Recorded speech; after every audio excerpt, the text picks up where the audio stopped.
The year was 2008.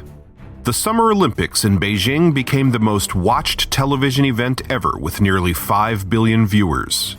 Former NFL star O.J. Simpson was sentenced to 33 years in prison for kidnapping and armed robbery.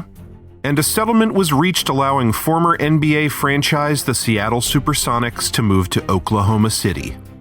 And on February 22nd of the following year, the Academy of Motion Picture Arts and Sciences chose Slumdog Millionaire for Best Film at the 81st Academy Awards. But did they make the right decision? Jesse and Ryan are here to pass judgment. This is Movies I Missed 2008, Episode 11, The Year in Review. I'm Jesse Munoz. I'm Ryan Miller. This is Movies I Missed 2008, episode number 11. Today we're doing the year in review. We're going to look back at a couple other movies that we either watched for the first time or rewatched. We'll give our top 10 and, of course, give out some awards. Ryan, we're back for the end of 2008. Because we've got a lot to cover here, let's just jump into some of the stuff that we watched or rewatched. Give me something that you watched or rewatched from 2008. I only watched one new thing that I hadn't seen before, and I know you watched it as well. You want to talk about that? Yeah, that's it. So we invoked its name a couple times during the year because Kate Winslet won Best Actress for not Revolutionary Road, which we talked about already, but for The Reader, which neither of us had seen. So we both watched that, and that was, it fit in with a lot of the other movies we watched this year in that it was incredibly depressing. Yes. Okay, so going into The Reader, did you know it was about Nazis? Nope, I knew nothing. Neither. Me neither. I knew it was a period piece. I couldn't have told you exactly what period, but I literally was like, I'm going to watch it. It's well regarded. She won an Oscar. I pressed play, and it happened in front of me. The Reader is the incorrect title. I would have called it Nudes and Nazis. There was a lot of nudity and stuff in the beginning, which caught me by surprise. I'll be honest. A ton of nudity. Yeah, I mean, it's basically a movie about. And do you know? Is this like, I know that the Holocaust and like the trials and all happened, but do you know if this is based on a true story or if this is just like a fictionalized story about? Do you have any clue? Because I did no research into the movie. Yeah, I watched same. it literally last night. I saw that it was based off of a book. It was adapted from a book. In the credits, I saw that, but I don't think it's based on a true story. So it's basically not super long after World War II, and a young boy, like is he supposed to be 15? I think 15. Yep. 15-year-old boy ends up having a chance meeting with Kate Winslet's character, who's about twice his age, maybe even a little more, and they end up having this like weird sexual relationship over the course of a summer, where it reminded me very much of like The Graduate, where it's like an older woman and she's almost like teaching this younger boy how to like, please a woman and whatnot. And then at one point he's inside of her and her leg is up and she's like guiding him on how to do it. Yeah. Yeah, exactly. Yeah. And there's a lot of nudity in this portion, lots of butts, a fair amount of Kate Winslet, a fair amount of the guy who I hope wasn't actually 15 when he filmed the movie. I think he was 18 when he I would like to think so. Yeah. But yeah, so then it's like she disappears at the end of the summer and he goes on to school and he's like trying to become a lawyer. And so him and this small group of other people who are in this class get to go to this trial where they're trying some female guards from Auschwitz. And he learns when he goes to this trial that Kate Winslet's character was one of these female guards at Auschwitz. And basically, he knows some information about her because they've had this relationship that could help her get like less of a severe sentence in these trials, but it's something that she's ashamed of that she can't read. and she doesn't want anyone to know, so she doesn't admit it. And then she ends up going to prison, and he kind of feels bad about it. So then he always used to read to her since she couldn't read herself. And so now as an adult, played by Ray Fiennes, like 20, 30 years later or whatever, he's recording like classic works of fiction on audio tapes and mailing them to her in prison. And it's very sad. Yeah, and then she kills herself after she realizes he wants nothing to do with her. Spoilers. Yeah, it's super depressing, which kind of fit the mold for the movies that we chose this year. So crazy that we didn't watch all all the fun stuff like Iron Man back in 2008, so we only had the sad stuff to pick from. So a couple of questions. One, do you think she was better in this than in Revolutionary Road? Like if you were to give her the Oscar for one of these two pictures, which one would you have given it to her? You know, I thought about that while I was watching it. She's more subtle in this movie, which is probably why the Academy leaned towards this one. She's much more in your face. I think I was maybe more impressed by her in Revolutionary Road than in this one, but I mean, 6 one, half dozen the other. They were both really good performances in good movies. She was great. I there's no denying like she should have won. Whatever, I don't know against who she was nominated. I could probably look it up, but she was great in both of them. I do think Revolutionary Road was tougher. I don't know, maybe not tougher, but it's a lot more extreme in the emotions. Like in this, she's sad a lot and she's like kind of angry at times. But in that one, I mean, how fucked up is it that she was in 2 movies in the same year where she kills herself? And then it's like, oh, we have to pick which one to give her the award for. Right. No, she's so good.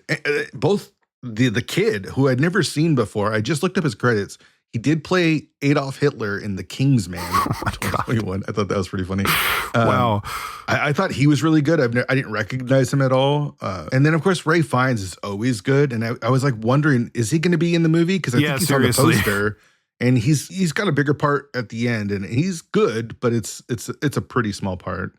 Mm-hmm. Yeah, it's tough. But yeah, I mean, I liked it. So much nudity. Yeah, but you know, I appreciate that they don't hold back on it. It helps set the like somber, serious tone of everything. But yeah, on the whole, I thought it was quite good. To me, this was a movie that I don't know if it's considered a Hollywood movie because it's not.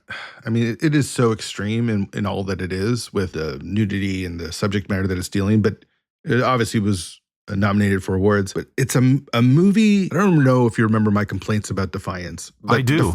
Defiance to me was like the worst version of this sort of movie where everything is written a little bit more for a standard dumb audience that's going to the theater. And this was way more subtle and written in a way where people actually felt like real people. Mm-hmm. And there's things that they mention or say that I thought, they're setting this up for XYZ later. For example, he writes that poem for her, or he's working on the poem for her earlier. And I thought at the end it was like a button, he would read her the poem or something, but it doesn't do that. It treats it more, lots of important things happen off screen. Well, it's just telling that I think anytime it feels like a character is going to make a decision that'll lead to a feel-good moment, it doesn't happen. Not even a feel-good moment, but even more drama even. Like there's no huge confrontation when he's a kid and she's on trial, right? He goes to see her and then walks away from it. Well, that's what I'm saying. It's like all the times that he's there in the same building as her, he could go like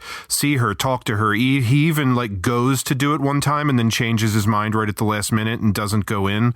But then it's like, you know, he talks to his teacher about like, I have information about one of these women that could like change the sentencing, and the teacher's trying to tell him like, well, then you should probably do it. You owe it to like, you know, have the truth be out there. But he ends up not doing it. And of course, you know, I think most people watching the movie, if they could put themselves in the shoes of his character and the experiences he's had, would probably be like, yeah, I mean, not to say that she, you know, wasn't part of something bad, but that like she doesn't necessarily deserve to have all the blame put on her, and then all the other women like get away, you know, with a lesser sentence or whatever.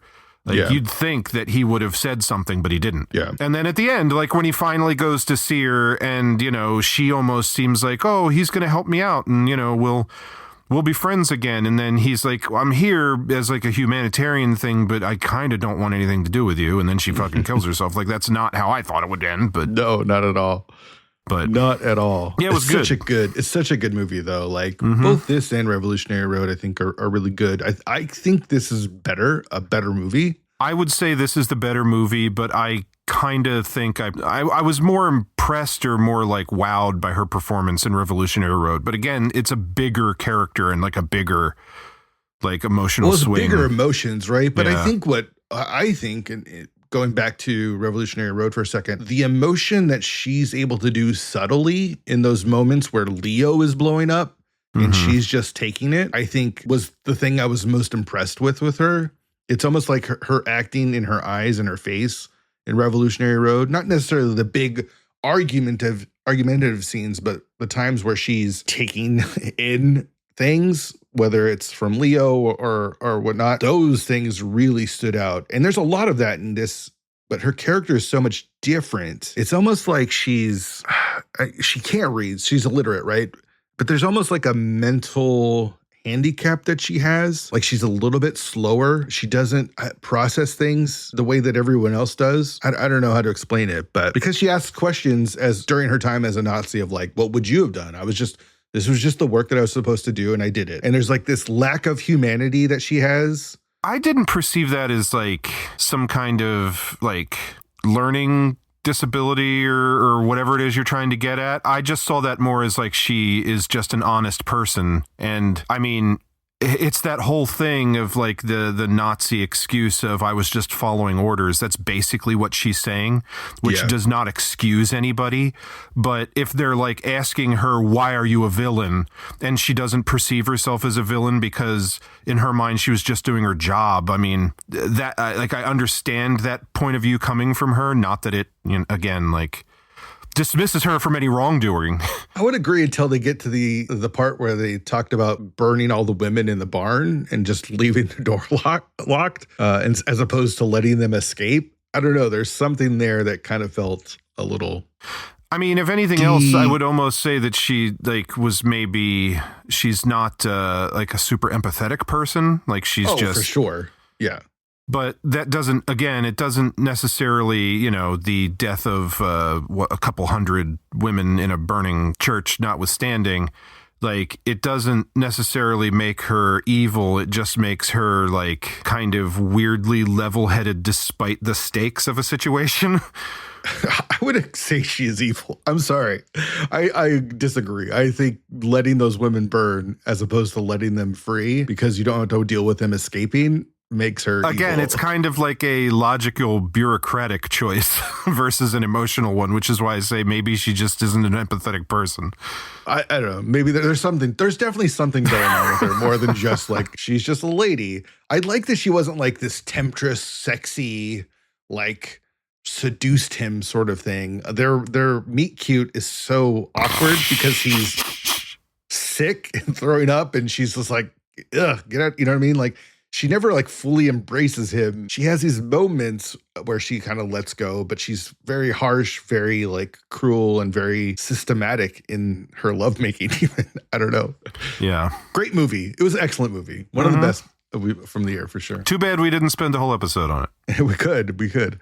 All right, I'll give you something. I watched Step Brothers, which I hadn't seen since maybe 2008, 2010. I rewatched that within like the last 2-3 years, I think. Yeah. I like the Apatow. What's the guy's name that did that movie? Adam McKay. I like his stuff. Like Anchorman is hilarious. I love Anchorman. This kind of falls into like a worse Dumb and Dumber. Like it doesn't make sense for this movie to work because it's two 40-year-old idiots. There's no reason for them to be the way that they are other than it's funny for the movie. And it's funny. It's good. I chuckled.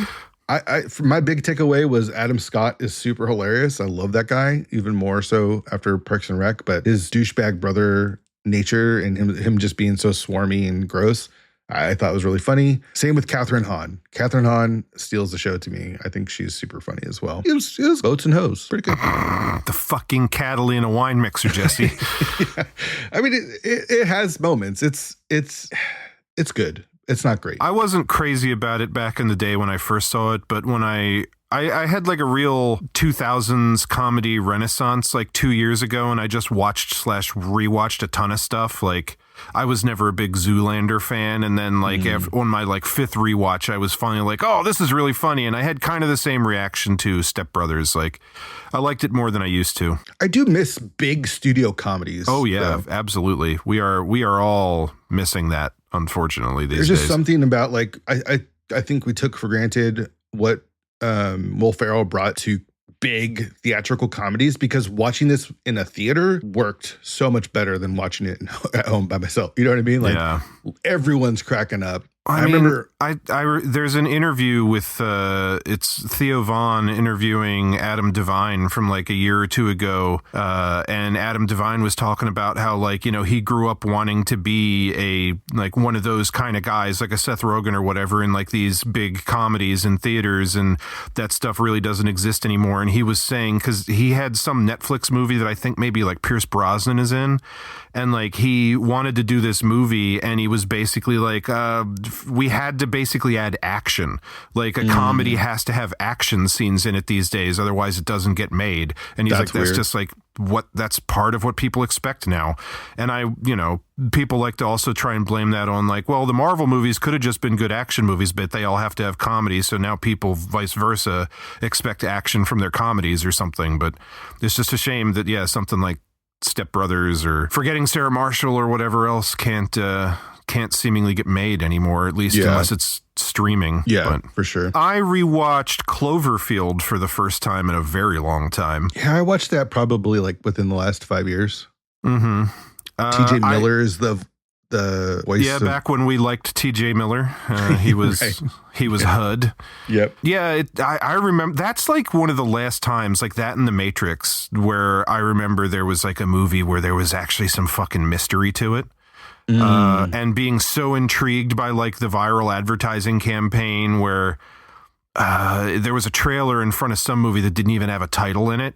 And it was just like, what was that? What did we just see? And like going to see the movie opening night and not even knowing what it was. So I remember that fondly. I left that theater like nuts. I was so thrilled with what I saw in the theaters. Yeah, same. It was awesome. I still think it's a really cool movie. It's, it doesn't have the same effect now because there's been so much like found footage, and nowadays there's a fucking kaiju movie every 20 minutes with like all the Kong and Godzilla shit that's being pumped out, one worse than the last. But yeah, it's still a good movie that I think is served by the fact that it's only 84 minutes long. Yeah. Because having that conceit of like someone's filming the entire fucking time through all of this can get a little old. And by the end of this, it definitely does as things get more extreme. But on the whole, I still liked it.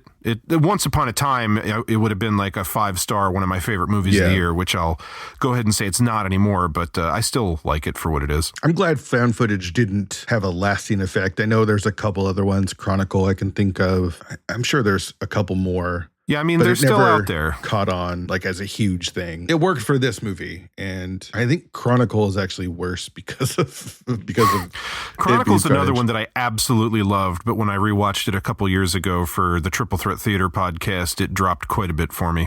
Yeah, I watched Iron Man. I don't know if you've heard of this one. Robert Downey sounds Jr., familiar. Jon Favreau. Gosh, the simplicity of Iron Man is what makes it magnificent. Like, it really has withstood the test of time with everything that Marvel has done in the last, almost 20 years now. I love so much watching Tony Stark put on the Iron Man costume and how mechanical it is. Yeah, that's something we really miss in the later movies. Miss that. I hate the nanotech, the lazy, it comes on and off through CGI. I just hate it. It's the worst.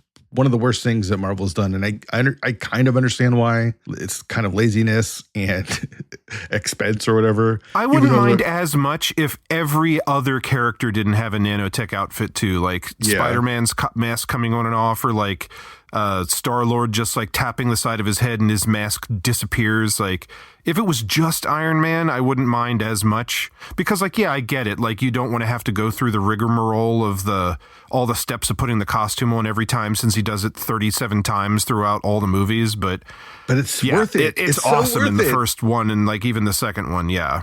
It's so cool. Like, think about like in Avengers when he like lands on Stark Tower and the walks and everything comes off, or like when he ends up thrown off of the building, and he's got like the suit that rockets out, and it's like connecting laser beams to the things on his wrist to catch him in midair. Like, that stuff is really cool. Yeah, I miss all that. There's all that stuff of just like it just feels more, it just gives it weight. It feels more real. It really feels like he's in that suit. Yeah.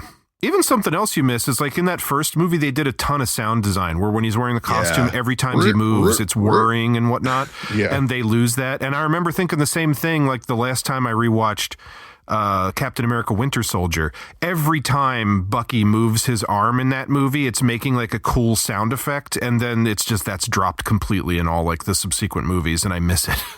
It's the little things that they get right. It's the limitations of the budget. It's the limitations of what, who's working on it. And it's Jon Favreau at like the height of his game, pushing everyone, basically an independent superhero movie. Like, they weren't owned by Disney yet. Mm-hmm. Marvel Studios was its own little thing, I think financed by Paramount. And they talk about like, famously, they talked about how like there was no script and they were rewriting stuff like constantly, and all the humor with that robot in the lab was just like made up on set. Like, that was just some prop that like some robotic arm prop that Jon Favreau or someone had access to, and they just brought it in and made a bunch of comedy around it. Yeah, all that stuff is great. So good. Jeff Bridges is great. I'm surprised they haven't given him a ton of money to come back somehow.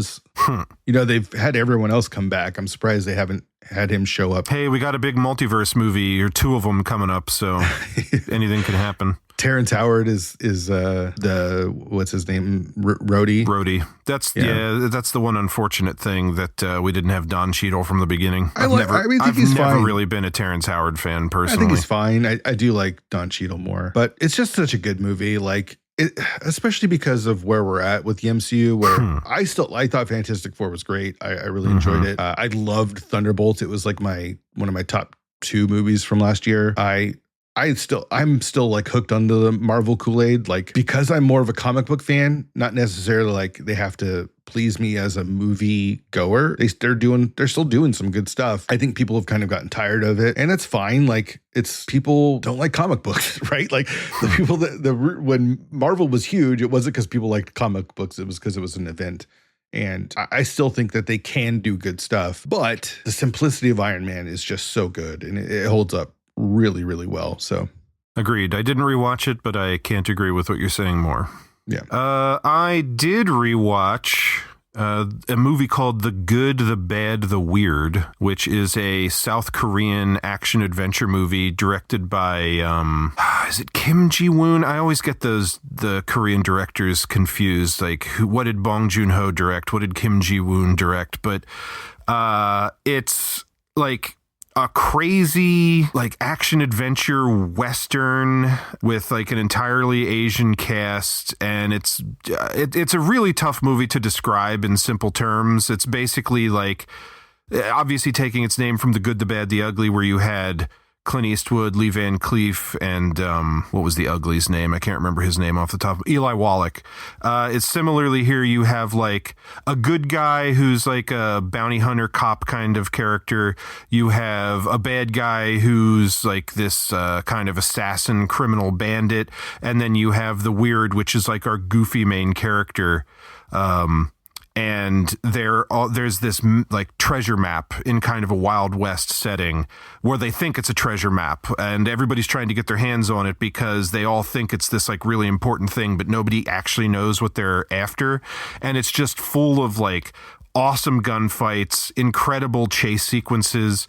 My one big critique would be the movie's a little over 2 hours long, and I think if they cut like 20 minutes out and it was a little tighter, it would be better for it. But just like super fun. It's like comedic and has like lots of great action and good suspense and Like, if you just want a movie that's like kind of a roller coaster of like action and chase scenes, The Good, the Bad, the Weird. Totally underrated and underseen movie, in my opinion. I think I remember you reviewing it on Sidetracked way back when we launched I mean, that it show. probably would have been around 2008 when we started doing the show that year. Yeah. So, if so, good memory. But yeah, I hadn't seen it since then. And I was worried it wouldn't hold up, but it's still a blast. Cool. I watched Wall-E. Maybe, gosh, where is this rank in my Pixar movies? Like top 2, top 3? I was going to say easily top 5, maybe top 3 for me. Yeah, it's so good. And it still just holds up. It's so hard not to fall in love with Wall-E and Eve. I may or may have not named my youngest daughter after this movie. I'm just disappointed that you didn't name Anderson Wally. I should have. But God, just even the idea of all of it is just so good. And as we head towards our doom as a society, feels more prescient than ever. Hey, I don't know about you. I'm looking forward to my cupcake in a cup. But man, it's so good. It's just the fact that there's barely any dialogue through the first half of the movie. And so much emotion is being conveyed through this cute little robot. It's a work of art. And yeah, Pixar was killing it back then. And, you know, we're not on Toy Story 11 yet, but yeah, just an original, interesting movie that has so much heart and so much wonder and so much magic and a good message as well, but not being too preachy at the same time. Great. Yeah. So good. I remember seeing that one in the theater, and it was just like an instant classic for me right from the jump. Like, loved it immediately, still do. It just hits all of the marks of a classic. You know, this character can't really speak, fall in love with him, is able to display so much emotion, including love. And the relationship between him and Eve is just so magical. And they have this corny flight through space using a fire extinguisher that's just gorgeous. That sequence is incredible. There's just so many great moments. It's got a lot of humor in it as well. And yeah, really just an excellent movie. Agreed. I also rewatched The Wrestler, which I may not have seen since the theater. Oh, yeah. I rewatched that a couple years ago. I remembered liking it, but I also have never been a professional wrestling guy, so like didn't have any connection to it at that point. That didn't stop me from, you know, thinking it was a good movie. But yeah, it was one of the ones on my short list of like, I have to reevaluate this one to possibly end up on like my top 10 of the year, because I remember it being good, but didn't remember a lot of the specifics. And holy shit, that movie is good. Like so much better than I even remembered. It's Darren Aronofsky's best, right? Like I can't think of a better movie that he's directed. I mean, it's been a very long time since I rewatched Requiem for a Dream. Requiem's good, but I think The Wrestler's better. I can easily imagine that, but like I can't say for sure because it's I mean, again, I forgot so much of this movie and it's great, but like, man, there's shots, these long shots where you're just behind Mickey Rourke as he's like walking into like the ring. And then you get a very similar shot as he's walking through the back of like the grocery store and you're just following the back of Mickey Rourke. There's something spectacular about all of that stuff. It just feels like you're like a documentary of an actual wrestler. And as a pro wrestling fan, gosh, this movie gets things so right. Yeah. It's like I didn't have like, and still don't, any real connection to the wrestling stuff. But again, as we've kind of morosely discussed or mentioned here and there throughout episodes of this show, you know, as I get older, I'm connecting with different things about the movie aside from just like the wrestling angle of it. So yeah, great movie. It's a fantastic piece of drama. And it's one of those things where like I can connect. It doesn't just have to be wrestling. I can like connect it to other things that I know more about and see things in or whatever. But yes, I'm glad that this was an excuse to finally rewatch this one because it was long overdue. Not a true story, but feels like a true story. Could be. Yeah, for sure. And unlike Moneyball, gets all of the details correct. Like everything about wrestling. This is like spot on. Marissa Tomei. No comment. Excellent Marissa Tomei performance. Mm-hmm. Everyone's good in it. Yeah. I watched, and I think you did as well, Slumdog Millionaire. Yep. That's another one. I saw it in the theater. I loved it. I bought it on Blu-ray, and I've never watched it again until this week. Same thing. I watched it. I don't think I saw it in theaters, but I remember watching it shortly after it came out probably on DVD and just being completely blown away by it. And I'm not completely blown away by it 17 years later. It sounds like you and I probably had the same experience. I think it's really good. Dev Patel's really good in it. The kid whoever plays the young Dev Patel is probably in it even more and does a really good job. It's such an interesting way of telling this character's story, but it also feels a little melodramatic. Yeah, thank you. I was looking for the right word. Here's the funny thing. I always knew this movie was based on something, honestly, and this may sound stupid, but I always thought it was based on a true story. It's based on a book, but the book is not based in reality. I see. But all these years, just blindly for some reason thought this was based on a true story. And when I was rewatching it now for the first time in like 20 years, I was like, there's no way this is a real story, right? And then when I looked it up afterwards, I was like, no, it definitely, why did I think that? And it is like rewatching it this time, it's just a little too cute. Like cute and like perfect in how everything comes together. Like, I still think it's a great idea. Like, I love that concept of like this guy who's uneducated is able to like win this crazy trivia contest and people want to know why. And then we see all the little moments throughout his life that happen to coincide with like why he knows the answer to the questions. Brilliant storytelling device. It's maybe just like 18% too like on the nose with some things, and like a little too, I don't know, like its reach exceeds its grasp a tiny bit. But it's still really good. The performances are good and the premise is great. Watch, did huge numbers, $15 million budget, $378 million box office. And it's still a movie I can honestly say I quite like it. I'm happy to have it on the shelf, and like I would, give it the thumbs up and sing its praises. But like, did it deserve to win Best Picture? It's one of those. No, not even close. Like, take out like The Dark Knight, which I'm going to talk about next. But gosh, The Reader was a better movie than Slumdog Millionaire.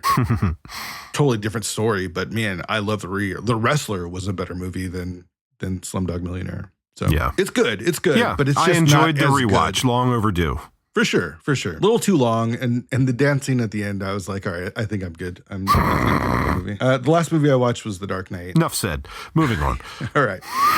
Well, we'll get to the top 10s and I can talk a little bit more about it there when it makes number 10. So spoilers. Yeah, let's move to our top 10 movies of 2008. All right, so 10 to 6. A bunch of things ping-ponged around for my 10 spot, but I finally settled on Speed Racer. Oh, okay. Not perfect, but I rewatched this within like the last 2 years or so for the Triple Threat Theater podcast. Fully expected it to dip for me, but man, I still thought it was a blast. Like, it's not like the greatest movie, but for what it's trying to do, it is like the perfect expression of that. Some of the visuals are starting to not hold up super well now, but on the whole, I just think it's a blast of a movie. And again, like if you go in without a stick up your ass, I don't see how you can't have fun watching Speed Racer. Number 9 for me, I don't know if this is going to be controversial because I feel like a lot of people either forgot about this or have something against it. But again, I rewatched this within like the last 2-3 years. Loved it all over again. The Curious Case of Benjamin Button. That's on my outside of the 10. It's honorable mentions. Yeah. It's there. When's the last time you saw it? I watched it. I didn't finish it. I started watching it, just a few months ago, but I didn't get a chance to finish it. I fell asleep. So that tells you a little bit. I mean, I liked it the first time I saw it in the theater. I think back then I named it my number 1 movie of the year. Wow. But yeah, I rewatching like maybe 2-3. Oh, you know what? It was when we did 1999, 2 seasons ago. I rewatched Fight Club for our wrap-up show at the end of the season, and then it sent me on like a David Fincher rewatch marathon, and I rewatched like almost all of his movies except for like Alien 3 and The Killer. And it's another one, Curious Case of Benjamin Button, where I was like, I bet you I'm not going to like this that much anymore because people always dunk on it and say it's not that good, but I still think it's a really great story. Like, Some of the CG, again, is not the best anymore. It's unusually for David Fincher, very like saccharine sweet, but yeah, I still think it's a really interesting story, great performances, and I still liked it quite a lot rewatching it. One that I didn't see it all the way back in 2008, but I really should rewatch. I'm just going on my recollection of how much we loved it, but at number 8, I'm going with Doubt. I just remember when we talked about it on the show, like week in, week out on Sidetracked back in the day, you know, it would just be like, oh, what can I find that we can watch that's streaming? And I feel like there were a lot of duds in there, but Doubt is one movie that I remember us both gushing over when we talked about it. That's your number 8? Yeah, my number 8. Also my number 8. Oh, nice. And it's a movie that like I never had any like anticipation of, or like never. I think you picked it for us to watch whatever week that was on Sidetracked, and I was kind of like, all right, well, this is what I'm watching this week, and then had like a great experience with it. So yeah, so good. Number 7 for me is going to be The Good, the Bad, the Weird, which I already mentioned, and is in fact directed by Kim Ji-woon, who gave us I Saw the Devil, which is a great fucking thriller that he made. A Tale of Two Sisters, which is a good horror film. And then when he is like 3 Korean directors all came and did their first like English language American movies in the same year in like 2010. Bong Joon-ho did the one about the train and the ice. What's that called? Snowpiercer. Oh, yeah. There's another Korean director who made like a weird horror mystery drama called Stoker, which I wasn't crazy about. And then this guy, Kim Ji-woon, I was very excited for it because Good, the Bad, the Weird is a great action film, but he came and he did the Arnold Schwarzenegger, Johnny Knoxville movie, The Last Stand, which was a disappointment to me. But don't let that movie's inadequacies sour you on seeing The Good, the Bad, the Weird. As I already talked about, it is a fucking blast of a movie, and rewatching it for the first time in almost 2 decades cemented it as definitely in my top 10. And my number 6 spot, again, I rewatched this within like the last 3 or 4 years, expected it to dip for me, and it didn't, and that's Taken. I need to rewatch that. I should have rewatched that for this. Super simple story, which is one of the best things about it. It's just they took my daughter, and now you're going to see over the next like hour and a half why that was a bad idea. Liam Neeson, complete badass in it. I think it has probably the best action and choreography of any of the action movies he did over like the next 10, 15 years. Of course, he was the youngest then of all of those movies that have come since. But yeah, like again, I think the most incredible thing is just how simple it is. And they actually like take a little time at the beginning to let you get to know his character. Not a lot, but just enough to like kind of put you in like where he is in his life, and then have him shock the shit out of you for the next like 90 minutes of like what this guy who seemed like such a sad sack can do. Yeah. And it's just like pure wish fulfillment. Like you want to see the bad guys get the shit kicked out of them. And definitely, if you're ever going to rewatch it, watch the unrated version for sure. He wasn't much of an action star. Like I know he was in Star Wars, but most of his other stuff was more dramatic. Yeah. I mean, I think he'll forever be like, you know, Oscar Schindler. Right. And, you know, he had mostly done drama. I mean, he was Darkman back in the 80s, the Sam Raimi, like, pulp action movie. But yeah, I Taken is the movie that made him an action star for sure. Yeah. But like, if it wasn't for Taken, would we have the new Naked Gun? I'm thankful for that. That's what I thought. So yeah, that's my 10 through 6. All right, my number 10 is a movie, and I don't know if you remember this, called Dear Zachary. It's in my honorable mentions. Gosh, what a freaking heartbreaking documentary this is, but it's haunted me ever since we saw it way back when. It's so fucked up. It's so messed up, but it's so well done. It was just, it's incredible. If you haven't seen it, it's a story about a man who was murdered by his girlfriend, and she turns out she's pregnant. And then there's a custody battle over the baby, Zachary. And this man makes this documentary for Zachary about his dad who's been murdered by his mom. And it's, I mean, 2008 is the year of depressing movies, apparently. Yeah. But it's so well done and it's so heartbreaking. It's so heartwarming. I mean, like, there's moments of just like, heartwarming is not the right word, but it's like, it's touching. Touching that's a great word for it. And it was just incredible. It's brutal, but it's a great movie. And it's one of those documentaries where you're just like, this story could have happened and it could have just not been documented at all. But like the footage they have and the way that it's made, it's just like, geez, like it almost feels like it was meant to be, as sad as it is that this got made into a film. Fucked up.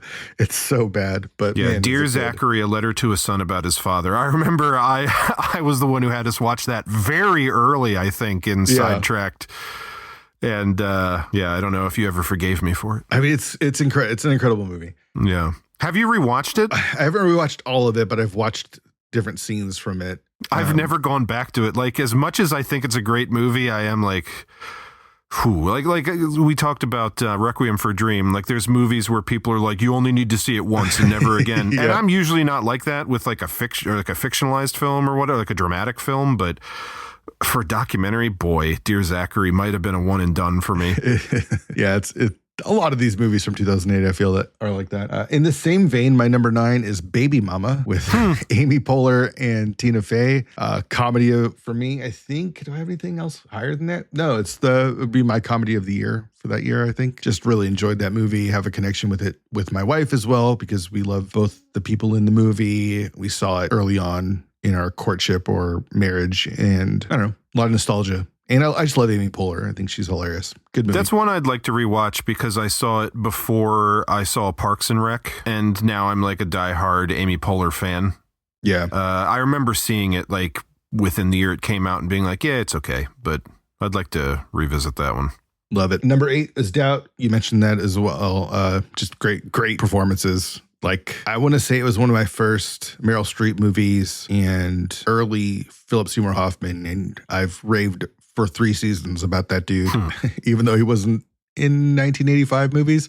I think I still found ways to rave about him in 1985. Just an incredible actor. Probably my favorite. I got to go back and listen to that episode of Sidetracked we recorded when we talked about the movie, because I don't remember exactly how it happened, but like, the thing that always sticks in my memory about watching that movie is I was watching it for the show. I was alone in my bedroom at night, like all the lights off, just watching the movie.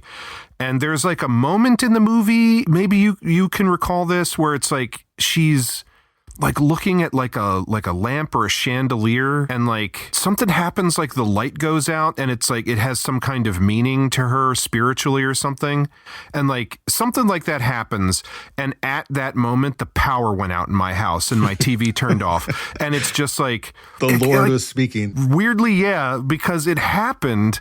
And it was just like all of a sudden I was in utter darkness. Like for 2 seconds, I was probably like, did I just go blind? What the fuck happened? And then like the power came back on and my TV turned back on. But I just remember like that is a crazy memorable moment, like outside of the film itself, from me watching a movie. And it was that. Number 7 for me is Ponyo. Ponyo. Been singing it ever since. And then number 6 for me is In Bruges. Nice. In 2 movies that we covered this year. Yeah, a couple first-time watches making the cut. Made my top 10. So if you want to hear my thoughts on In Bruges, listen to episode number 2. Yeah, all right. Now we shall go back and forth. Ping pong, number 5. I know you're going to talk about this at some point, so I won't say a ton, but my number 5 is The Dark Knight. Number 5? You son of a bitch. Why? Is it your number 5 so too? Low. So low. I mean, we've talked about this movie ad nauseum throughout the years. You know my feelings. Like, I once upon a time thought it was Dark Knight Rises. Yeah. Once upon a time, this was just like a perfect movie for me. But over the years, this is a movie that I've watched quite a few times over the years. I mean, not as much as you. I'm sure you dwarf me. But I would say, whereas something like, Slumdog Millionaire, watched it, loved it, went 20 years almost without watching it again. I've probably seen The Dark Knight 10 times in the past 2 decades. And it's a movie where, in general, I still think it's great. It's on my, top 5 of the year. But I feel like every time I watch it, I like it less, or I appreciate it less. Like, I still think that Heath Ledger he makes this movie. Oh, yeah. He's fucking incredible. I like Aaron Eckhart. It is a movie that almost feels like it has 4 acts, and that's a problem for me. And I think that the final act is the weakest part. But I've also talked here and there. I've mentioned it on Triple Threat. I've mentioned it in Letterboxd reviews. I've probably talked to you about it. But as time goes on, the more Christopher Nolan movies I watch and rewatch, there's just something about his style that is starting to wear on me, because it's like every movie that he makes stops feeling like a narrative arc and starts feeling like a montage, like he's trying to cram 300 pages of script into a 2-hour movie. And it's like it somehow makes his movies like cold, like you don't have time to emotionally connect to the characters or something at times. And it's something to do with just like, there will be a bunch of plot that needs to happen. And so it's almost like you're just watching a montage of scenes, and there's just this bed of like mood music behind it. And it's like something I never noticed in the past, but now every time I watch this movie, I feel more and more like that. Like the movie feels like it wants to be 3.5 hours long, but they just condensed long sequences into montage or something. And it's not necessarily a bad thing, but it's like this weird hang up that I have ever since I saw Oppenheimer. That's the movie that I feel really triggered me on it. And now every time I watch a Chris Nolan movie, I'm just like, Jesus Christ, this guy, like if somebody else took all the footage that Christopher Nolan filmed and then had never seen one of his movies and edited it like a normal movie, I would love to see what that would look like. But it's like, I still really like Christopher Nolan, and I like most of the movies he's made, Dark Knight Rises and Tenet notwithstanding. But do you remember when I re-edited Dark Knight Rises and sent it to you guys? I do remember when you did that. I unfortunately never did watch it. Dang, I lost the edit too. Yeah, I mean, I hated that movie, and as much as I probably should have watched it because you like made that version yourself, I've still never rewatched that movie. Really? Yeah, I fucking hated that movie. I don't hate it. It's definitely a big No, I do though. I think it's dog shit. Especially coming off of The Dark Knight. Like, what the fuck? Yeah. Like, anyway. I don't. It's your number 5. It's my number 5 movie. I don't need to be sitting here dumping dumping on it, but you made it sound like I murdered one of your children because I didn't have it in my top 2. Yeah. But yeah, no, it's still like a really good superhero movie. It's one of Christopher Nolan's best. It has like one of the best performances by a character actor in the last 20 years, easily. Yeah, for sure. I still like it a lot, but it is not a flawless movie. But the fact that it makes it so high onto my list, despite its flaws, tells you something. It's on my list for sure. It's flawed. There's no denying that it's flawed, but that doesn't take away for me where it lands. So that was your number 5. For me, it does. It's like every time I watch it, I feel like a little bit of it gets chipped away. Like I don't think it'll ever drop out of the top 10 for the year or whatever, but it would have been like my 2 or 3 at some point, and now it's 5. Sure, I get it. You didn't have Back to the Future as your number 1 either last year, so like Reanimator, baby. Okay, my number 5 is a movie that you mentioned, Speed Racer. I freaking love Speed Racer. That movie is so good. I love everything that everyone hates about that movie. I love the look. I love the feel. I love the tone. I love the performances. I love Speed Racer. And I wasn't even a fan of like the cartoon. I'd never really watched the cartoon. Neither, no. Knew nothing about Speed Racer, honestly, and the Wachowskis killed it. It was so good, man. I love that movie. I think it's incredible. Yeah. I just think that what they set out to do, they accomplished impeccably. It's just so original for a live action movie. It's unlike anything else. And I love the fact that they did that. The fact that they didn't just try to make it real. You know what I mean? Like, how do we make Speed Racer real? I don't know. How do you lose all of the greatness of a cartoon by making it more real? And they don't. They make it a cartoon, a live action cartoon. I love it. It's so cool. Love that movie. Yeah, I agree. My number 4, I would not have known this if I hadn't just watched it last night, but above The Dark Knight, I'm putting The Wrestler. Yeah. It's just an incredible emotional journey. Mickey Rourke is incredible in it, like unbelievable Phenomenal. in it. And it's like, he's a guy who, like, you know, he started out as like kind of a hot up and coming actor when he was younger. And then at some point he decided he wanted to get into boxing, and like that career didn't go great for him. And he ended up like, his face got all fucked up because he was a real, like, you know, ladies loved him kind of dreamboat in the beginning of his career. And then it's like he's kind of became this weird character actor and would seemingly disappear from the limelight for years at a time. And then he pops up here and there in like Sin City and this. And I didn't do any reading about it, but I feel like I remember hearing that it was like kind of a struggle to get him to agree to this role. But then, like, when you watch him in it, it's just like, you were born to play this fucking role, man. And he's incredible in it. It's incredible. This was his comeback that lasted for maybe 4 years. Yeah, like The Expendables came out in 2010 and he was in that. He was in Iron Man 2, which he hated being in. I want my bird. I love him in that movie, though. Like, he's a kind of a underused character in it, but like his look and everything, I like him, and he's pretty charismatic in it. But yeah, like this movie, and it's, you know, kind of like what we were talking about with The Reader, where it's like, you know, there's parts where you can almost feel how the standard Hollywood script would go, where, you know, the guy would tell the court that Kate Winslet's character can't read to help her lighten her sentence or whatever, but then he doesn't, and it's like maybe the more realistic but darker choice.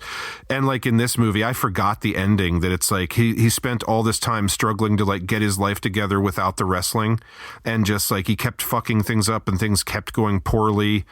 And then Pam finally comes to like see him as he's going back into the ring to be like, no, I'm here, I'm ready to like commit. And he's just like, sorry, babe, all I got is wrestling. And then she fucking leaves, and he's maybe going to die in the ring. And oh man, it's so good. It's a fantastic movie.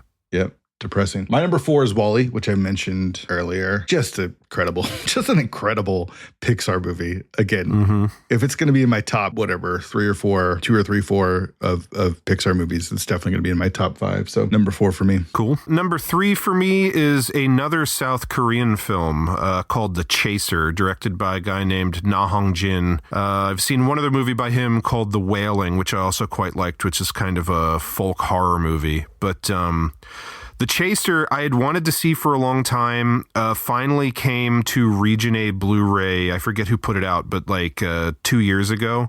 And I snatched up a copy and watched it. And even though I had anticipated it for so long, it like blew me away how much I enjoyed it. It's another one that's kind of tough to describe, but the setup is basically there's a pimp, and a bunch of his prostitutes have been going missing. And he at first thinks, oh, they're just like running away to get away from this life or whatever, and like, you know, disappearing so that, you know, they don't have to deal with me. But then it's this prostitution service where like you call a number and then they send a girl to meet you. And so because of that, he's looking through like his notebook and he's seeing like, oh, the last like 3 or 4 girls who disappeared on me, the last number that called that they went to meet is all the same number. And so he tracks this guy down through his phone number and realizes that a serial killer who targets prostitutes has been capturing and killing his prostitutes. So it's like a pimp who, it's illegal what he's doing, so he can't go to the cops for help. So he's like trying to track down and fight this serial killer who's got one of his women like locked in this room in his house, and it's like he's running out of time to try and save this prostitute that works for him. And like a lot of South Korean films, it's like really dark and fucked up, but also really funny at the same time, which is like this incredible like wire walk that a lot of these directors manage to do. And it's just a movie where like what I just explained to you is like the first half hour of a 2-hour movie, and like you could never guess where it goes. And it was just a thrilling watch. And like one of the most recent movies that I watched for the first time and was like, holy shit, that's a new favorite of mine. So can't recommend it enough. The Chaser. Interesting. Yeah, it's great. That was number 3. That was my number 3. My number 3 is The Wrestler. Yeah. Just everything that they get right about professional wrestling. It's exaggerated a little bit, but it's so accurate. And the performances are just awesome. The wrestling is so close to actual wrestling. Like Mickey Rourke spent time learning how to actually professional wrestle and does a great job at it. Heartbreaking. Again, probably my favorite Darren Aronofsky movie. And yeah, what more can you say? Just an incredible picture. Love the Nintendo game in the movie too. Yeah, that's so awesome. It's so accurate. I love it. Yeah. Oh, the moment when he's like working behind the deli and he gets so pissed and jams his thumb into the meat slicer. Yeah, and blood sprays everywhere. It's just, oh man, I love that. He rubs it on his face. Yes, it's such a wrestler move, man. I love it. It feels just so accurate, even though it's a fictional story. Yeah. And it just all feels so real, like it just the kind of shitty town that they live in and all the locations, like it doesn't feel glitzed and glammed up at all. It just feels entirely realistic and not at all. It's so good. It just really captures wrestling at that time. Wrestling's become a little bit more mainstream in the last 20 years. Like I'm now $1 billion industry, so there's less of the characters that Mickey Rourke plays. But man, yeah, like if it was made now, he would have been at like like a Reed Pop fan convention. Yeah, yep. Instead of that like little like rinky-dink Comic-Con sort of old style Comic Cons. Yeah, like a VA dining hall with some wooden tables. So sad. Selling hawking VHSs and stuff. Man. Yeah. So good. Mm-hmm. So my number 2 is WALL-E. Awesome. It's great. One of the best Pixar movies. I would argue probably the most like artistically beautiful because of all the outer space stuff, and yeah, I just love all the like robot designs and futuristic shit. And I love that Eve looks like an iPod, especially at the time when this was coming out. And he looks like an 80s tape deck. Yes. Yeah. So good. Yeah, there's everything about like the visual design, and I mean, it's basically like a Charlie Chaplin, Little Tramp movie, but with robots in CG in the year 2008. Yeah, it's just a great movie, Pixar or not. It's just like really sweet story, but then like a lot of fun and like running around action adventure stuff and good humor and everything. Great movie. What Pixar movies would you put above it? Toy Story has still got to be my favorite, the original. I saw that in the theater when I was 10 years old and have loved it ever since. And it is a movie that, like, WALL-E, I watch it, I love it, it affects me emotionally. But Toy Story, it's like, I find it hard to watch that movie and not get choked up at times. Mm-hmm. It's like, part of it's the nostalgia. I still think it's just a great movie anyway, but like that one is really meaningful and special to me personally. Yeah, I mean, WALL-E might be number 2 if I really sat and thought about it. I like Up a lot. I know a lot of people don't like that movie past the opening sequence. I like Ratatouille. Monsters, Inc. is a great one. I mean, I think it's their funniest movie. Incredibles is great, the first one. Yeah. Yeah, but I mean, WALL-E would be 2 or 3 for me. Like, okay. Toy Story would be the untouched zenith for me, but again, like that could just be a lot of like nostalgia. And personal stuff. Yeah, that makes sense. Number 2 for me is Iron Man. I am Iron Man. What a way to close out the movie, right? Yeah. Like the whole, like, he's got to come up with an excuse or a secret identity, which everyone who's ever watched a superhero movie in the past, gosh, however long they've been made for, since the original Superman, they've had to have a secret identity. You can't let people know who the hero is. You got to hide it. And here comes Tony Stark. I am Iron Man. Music hits. So good, man. Just incredible. And then the fact that they went with the Mark I Iron Man suit from the comic books, even in his like origin story, is incredible. Mm-hmm, yeah. That's so cool. We just see him making the suit. It's just, it brings a believability that superhero movies just never really had. Like Spider-Man goes from his wrestling costume to a $100,000 costume with no explanation. And we're okay with that because it's just kind of what it is. And the original Superman has spandex. right? And the And X-Men like Batman's rich, so you can just be like, he had that fabricated or something. Yeah, he's got without black ever seeing rubber. it. Yeah. And the X-Men are wearing black leather because it's got to be cool. It's the Matrix had just come out. We watch Iron Man build his suit. It's so good. It's so good. Mm-hmm. I love it. Iron Man is my number one. Yeah. You know, it's hard to be like, oh, well, The Wrestler is not a better film than Iron Man. But I mean, it's the start of the MCU. It's a great superhero geeks, movie man. in and of Get off our itself. nuts. Yeah. I've always loved it. It is just purely a great like superhero science fiction movie. And yeah, like the thing is, you know, origin movies have been done to death. This one does it really well. And it's just like, there's this point, like part of what I think is maybe a little bit wrong with the MCU these days. I'm still largely with you where it's like the movies, especially, I'm still excited about. Like there's plenty of the shows I don't care about and haven't gotten around to watching, but like the movies are still an event to me that I'm excited about. But like some of them, it's like the origins are out of the way and it's like, we're just so into the continuity and all that it's just, it feels like a lot of just like gears turning and it's just like, oh, it's all plot now with like some jokes here and there. But like this one with the building of the suit and like the long period of time that takes, it's not just like, you know, stopping the bad guy for an hour and 50 minutes or something. Like there's a lot more character development and Tony stuff. Stark changes from the beginning of the movie to the end. He's not the same character. He's still kind of an asshole, but he's an asshole with a heart. And we get to see that progression, which is incredible. That's a movie. That's actual storytelling. Yeah. And then just like, you know, I love the high flying, big, crazy, bombastic stuff, but there is also still a part of me that just geeks out over kind of in the same way you were saying about like how he has to actually put on the suit and everything. But like at the end of the movie when like the suit's imperfect, so like it's failing and, you know, he's fighting this giant, terrifying mech suit.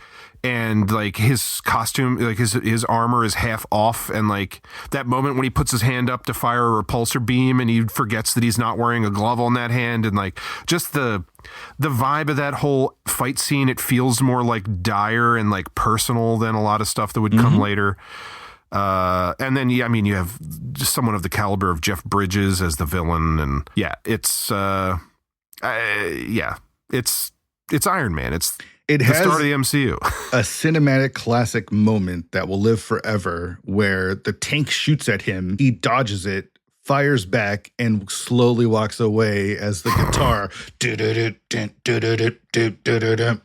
I love it. I love it, man. It's so good. Yeah, I mean, as the thing that began the MCU, it is iconic. That's undeniable. Yeah, it's not bogged down by anything either. So if people have like hang-ups of like, oh, I've had to watch 30 MCU movies to know what's going on. It's like, has none of that. So, I mean, I disagree with that, but I know that that's a complaint that people have. But Iron Man doesn't have to deal with any of that. It's just Tony Stark. Yep. My number one is The Dark Knight. I saw it 8 times in the theaters. I saw it 8 times in the theaters. I was obsessed. I remember...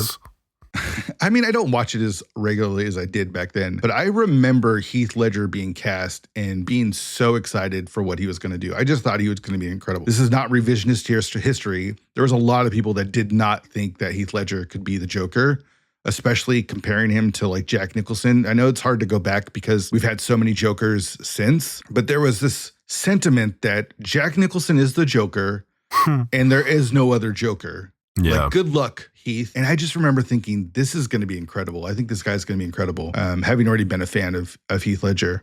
And I was right. He is incredible. The performance is one of a kind. What he brought to that character was not anything from the comic books. It was completely new. It was not anything from any other film. He wasn't just trying to be Jack Nicholson. He brought something completely unique and original and groundbreaking to that performance. And it was just so chaotic.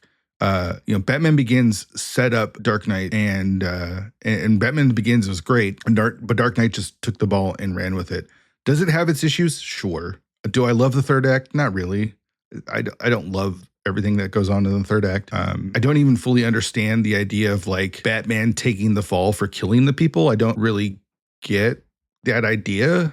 Like, I understand he's protecting Harvey Dent, but why does even Harvey Dent have to take the fall for that? Why couldn't they, if they're going to pin it on anyone, why not pin it on the Joker or something? You know what I mean? Like, there's definitely things that you could poke in the story. But it's just a spectacle. The whole, like, from when the movie starts and you have that incredible opening sequence with the Joker, it's like balls to the wall. And then the movie kind of tells its story. And then you get the interrogation sequence, or they're going to take Harvey Dent across town, and you know that the Joker's going to come from him, and you get the whole Batmobile into the Batpod sequence with the chase and the truck getting flipped over, and then you get the interrogation scene, which is cinema history. I feel like that's just an incredible scene all the way up until Rachel's death. It's just like edge of your seat.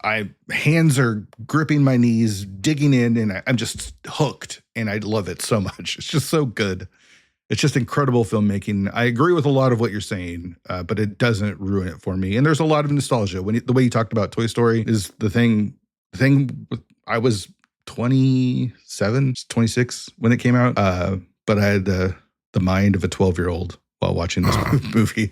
It's so good. It's just so good. People who weren't listening to Sidetracked back in 2008 have no idea how nuts I was. How nuts Jesse was for this movie. It's so good, man. It's just Batman chasing the Scarecrow in the beginning and falling on the car, and then getting his new suit and the stuff in China. And I don't know. It's got a ton of incredible scenes. Yeah, the story, I could poke holes all through that story, but the spectacle of it all works for me. And it's a movie from the year that just stuck with me forever and forever will. Like, there's nothing that will be able to, like, take it down. So even if I saw flaws, this doesn't change my opinion on how good it is. So we all have movies like that, though, right? Like, I'm sure there's movies that people like that, like Chill Factor, aren't a good movie, but you just love them, right? Yeah, there's nobody else loves Chill Factor like I do, and that's okay. It's true. It's true. Some of my movies that didn't make it on my top 10, The Hurt Locker. I remember really enjoying The Hurt Locker, but I haven't watched it in 15 years. Yeah, I haven't seen it since the year it came out. And I remember at the time not really feeling like it was the bee's knees, but I remember really liking it. And that was my introduction to Jeremy Renner and really liking him in it. But it's just, I don't know. I just don't have a desire to go back and watch it either, which I think says something about it. Yeah, it's a movie that I would like to revisit because I definitely feel like I've changed a lot in the past 20 years, but just haven't gotten around to. Another one was Yes Man, the Jim Carrey movie. I really like that movie. Mention. It's a silly movie, but I think it's really funny. You mentioned Taken. It's it's wannabe Liar Liar in my opinion. It is wannabe Liar Liar, but it's cute and it's kind of feel good. I like Zooey Deschanel as well. Taken, you mentioned, I didn't have that. I had it on my short list, but didn't make it. The Curious Case of Benjamin Button, again, on my short list. Jumper was another one that maybe if I had rewatched it, might be on my list. But I remember watching it in 2008 in the theaters and really loving it. And I don't know if that would be true. I feel like it's one of those movies that would probably be better in the recesses of my memory than a rewatch would. I feel like a rewatch might drop it down a bit. Yeah, I loved that movie when it came out. Rewatched it a couple times in the years after and still really liked it. And then like 3 years ago, I rewatched it for the first time in many years and it dipped really bad for me. And then like within a year after that, we ended up watching it for Triple Threat Theater, and I kind of leveled out on it. And I think it's a very fun movie. It's not like the best thing ever. Yeah. And then the other comedy I had was Role Models, which I thought was pretty fun with Sean William Scott and Paul Rudd. Mm-hmm. It's cute. It's funny, but not going to make my top 10. Yeah. Honorable mentions there were a bunch of movies that I would have loved to have rewatched, but I just didn't get around to it. Stuff that, like, if you go back and look on my Letterboxd, I gave it 5 stars and you're like, really, that movie? But I don't remember them well enough to say now. Like The Bank Job with Jason Statham, I remember really liking. Gran Torino is one that I would have liked to have rewatched. Not that I think it would have held up, but I don't think it's going to hold up. Yeah. Milk, which I think you mentioned earlier, I would have liked to have rewatched. There's another Sean William Scott movie called The Promotion. It's a comedy with him and I think it's John C. Reilly that I loved back when I saw it, and I've never seen it again. And I've seen other people review it and be like, yeah, it's not funny. Why do people like this? And I'm like, I don't remember why I liked it, but I would have liked to have rewatched that. I'm going to throw an honorable mention to Synecdoche, New York, which as we discussed on episode 5, maybe, I really connected with and you hated. Right. In Bruges, I'll throw an honorable mention. I had Dear Zachary on there. I threw Cloverfield a bone there. The one that I really wanted to watch, like if I had another 2 hours, it would have been the other movie I watched before we recorded this episode, and that's Be Kind, Rewind. Oh, yeah. Which I remember loving. Yeah, I've just never watched it again since the theater. But like literally, I pulled out the Blu-ray and like if we were recording this tomorrow, I would have watched it. But not that I necessarily think it would have made my top 10, but maybe it could have edged out. I don't think Speed it would have made Racer. my top 10 either, but I did enjoy that as well when I saw it. It's been a long time. Yeah. I think the original Yip Man with Donnie Yeah. Yen came out in 2008, which is a good movie too. I thought about that, but it's been so long since I've seen it. I barely remember it. I remember enjoying it, but not enough to where I could put it on any list with any sort of confidence. No Hellboy 2? I've always had a lot of problems with Hellboy 2. As a huge fan of the comic, there's things that they did in that movie that I can't reckon with. It's not the worst thing ever, but Hellboy and Liz having sex and she's going to have his children, that just does not fucking belong. It's just not, no. You're not curving bullets with Wanted? No, that's another one I haven't seen since the theater. You know, I had some other things written down like Rambo, which I remember the last time I watched it, it dipped for me. I loved it when I first saw it. That's the thing, is like back then I feel like I was throwing 5s at everything. Like there's like a cop movie with Edward Norton and Colin Farrell and John Voight maybe called Pride and Glory, which I gave 5 stars back in 2008. I remember nothing about that film. And it's another one that I feel like people shit on. And I'm like, I don't know. I guess I just didn't know what I was talking about back then, but I haven't had a chance to rewatch it. So my favorite version of Rambo is the Andy Dwyer telling of it on Parks and Rec. Probably better than the actual movie. I mean, I did like Rambo, but yeah, I mean, I just remember being jazzed about how ultra violent and gory it was. But yeah, it sure was. Yeah. So yeah, some good stuff for sure, but I'll stand by my list. Yeah. All right. Well, we got awards to give out for the year. That we do. Let's start with our first award. This is a returning award we've done before. Great category. The Goofy Movie Award for the most perfect cast. If you want to know what that means, go listen to the 1999 episode recap. Yeah, I explained it once. We're never going to explain it again. Yeah. All right. So the nominees for the most perfect cast are Forgetting Sarah Marshall. You know, good cast. Jason Segel, Mila Kunis, Russell Brand, Kristen Bell, Jonah Hill, Paul Rudd, Bill Hader. Schenectady, New York. Philip Seymour Hoffman, Catherine Keener, Michelle Williams, Samantha Morton, Emily Watson, Jennifer Jason Leigh, Diane Wiest. Revolutionary Road. Kate Winslet, Leonardo DiCaprio, Michael Shannon, Kathy Bates, David Harbour, Catherine Hahn. And our final nominee, Mamma Mia. Meryl Streep, Pierce Brosnan, Colin Firth, Stellan Skarsgård, Amanda Seyfried, to name a few. What are you feeling for the perfect cast? You know, Forgetting Sarah Marshall has like a lot of big names in comedy. I'm not the biggest fan of all of them. Yeah, I think they're fine. I'm not giving the perfect cast to Forgetting Sarah Marshall, though. Yeah, it's like a stacked cast just to look at the list. But Synecdoche, New York, I wanted to highlight in this category just because I think it's got an incredible cast of women in it.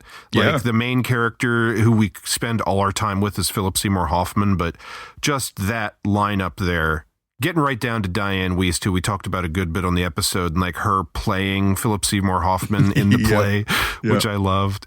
And then like Mamma Mia, like Meryl Streep, Pierce Brosnan, Colin Firth, Stellan Skarsgård, that's a pretty damn good lineup right there, even without Amanda Seyfried. For me personally, I'd go Revolutionary Road. I'm with you. That was my initial read as well. I mean, Kate Winslet and Leonardo DiCaprio are both great. Michael Shannon is an incredible character actor. Kathy Bates is like an all-timer. David Harbour is like kind of a newer discovery in the last decade and a half compared to some of these other people for a lot of us. And then Catherine Hahn, just every time I see her in something, I just love her. The most perfect cast, Revolutionary Road. Congratulations. All right, next category is a new one for this year. We have the Beautiful Fucking Fairy Tale Award for the location or setting you'd most like to visit, inspired by one of the lines from In Bruges about Bruges itself. Our nominees are Bruges, Belgium from In Bruges, Oahu, Hawaii from Forgetting Sarah Marshall. I put down Tamanora, Japan, which is not where Ponyo takes place, but it was the inspiration for the fishing village in reality. Okay. And then I'm going to butcher this, but Kalokairi, Greece, which is the fictional island that Mamma Mia takes place on. So the fictional island of Greece I went to eliminate because it's fictional. Well, it's, the location or setting you'd most like to visit. Like, sure, maybe you want to visit, like, the another planet from, like, Guardians of the Galaxy or something. It doesn't have to be real. But the fact that there's a real islands on Greece that they could have just used, I don't know. You could just view that one as like, a beautiful Greek island or whatever. Okay. But, I mean, that's fair though, if that's how you feel. That's just take a real island, man. Well, then you're not allowed to choose Ponyo either because it's not a real place. I was going to say that as well. It's not real. Well, that Ponyo is my vote. Like, of all the places, that little fucking fake village, I would love to fucking go there. As much as Colin Farrell hated Belgium, I thought that stuff was gorgeous. So that's kind of, I agree with you. The Japan stuff, the Ponyo stuff, I'm never going to fight you with on how gorgeous it is. But the Belgium stuff I thought was really, and I feel like with even the theme of the movie is how much Colin Farrell hates it and how much Ray Fiennes loves it. I don't know. There's something about that. Yeah. Yeah, I mean, of the real places, which there's basically only two options here, Hawaii and Belgium, like, Bruges looked like a beautiful city. But yeah, in my heart of hearts, like, I could never really go there because it doesn't exist. But boy, the way that they animated that place and how, like, magical and cool it looked, and, like, the little fucking house up on top of the hill. Yeah, it is gorgeous. All right. I don't want to take anything away from Ponyo. That's all right. So Ponyo takes it. The beautiful fucking fairy tale award. It's great. The Muddy Bay Suggins Award for Best Character Name or Nickname. This is another returning category that we've done before. So, again, we're going to butcher this. Is it Zeus? Zeush is the way they pronounce it in the movie. Okay, Zeush Bilski, which is Liev Schreiber's character in Defiance. Ponyo from Ponyo. And Sky Raymond. Is that how it was pronounced? I don't even remember anybody saying his name in the movie, but yeah, that was Dominic Cooker in Mamma Mia. Yeah. I mean, Ponyo, what a name. I know. I'm kind of with you there. Yeah. All right. We're going back to back. Ponyo's getting the award for the Muddy May Suggins Award for Best Character Name or Nickname. Next up, this could be the most difficult decision of all of the categories tonight. I know. Yes, we have the Hide the Shoelaces Award for Most Depressing Film. And there were a lot of nominees this season. So nominated are Defiance, In Bruges, Synecdoche, New York, Revolutionary Road, and Hunger. Now, there's depressing content and depressing watch, right? I feel like there's two versions of depressing. And I want to say, for me, which of those in the Venn diagram fits the most snug? It's not Defiance. Defiance is depressing, obviously dealing with Nazis. Genocide. Yeah, like super depressing. But the movie takes a more hopeful approach. I'll agree. It ends with a tank battle. Yeah. So I'm going to cross off Defiance. In Bruges has a hitman killing a child, and then we have and then he tries to kill himself. Suicide. Yeah, depressing for sure. I loved also a comedy. I loved watching it though. So as far as Venn diagrams go, it's doesn't cross over a lot. I'm on board with all your logic so far. Okay, so that eliminates those two. I'm gonna skip's Connecting New York. I'm gonna come back to that one. Revolutionary Road, fucking depressing. Yeah. I mean, it's the subject matter is just so hard to watch, but it's beautiful. The movie's gorgeous. I think we talked about that in our review of it. And I don't want to revisit it. I quite enjoyed watching it. Like, it's a good film, but I just know I would hate to be any character in that movie. Yes. But it's like, it's closer to the Venn diagram of them crossing over than the other two for sure. But we're still in I'm glad I watched it. And I was definitely like bummed, but enjoyed watching it. So we've got Synecdoche, New York, and we've got Hunger. Hunger based on a true story, and you just watch a guy slowly die at the end. Slowly die. And we were watching prisoners cover themselves with shit and feces, and no real explanation for what is happening. You just have to figure it all out. I did not enjoy that. That was depressing. I'd be worried if you did. And watching Michael Fassbender slowly kill himself through starvation was hard and difficult to watch. The Venn diagram is basically overlapping on that one, which leaves us with Synecdoche, New York. That movie sucked. It was depressing in all the worst ways. Like Caden and his journey and his perspective of what we can interpret is happening in this world as he sets his play on is it's just sadness upon sadness. I hated the movie. To me, the most depressing film is Synecdoche, New York. Like the subject matter, the wasting your entire life for nothing and not really ever finding meaning is super sad. So you calling that the most depressing movie also means that my life is depressing because as we talked about in the episode, I identify with that character. We got to go see a Kelsey, my friend. Yeah, it's an incredibly depressing movie. It's about a guy's like insecurities and just his mental state being god awful and him regretting and resenting everything about his life.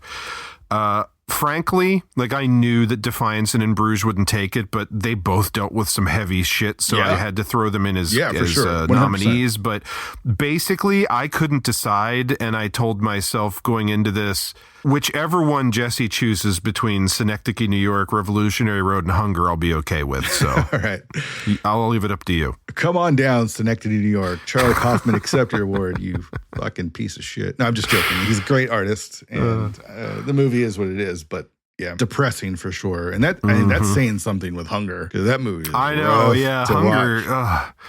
It is a brutal experience.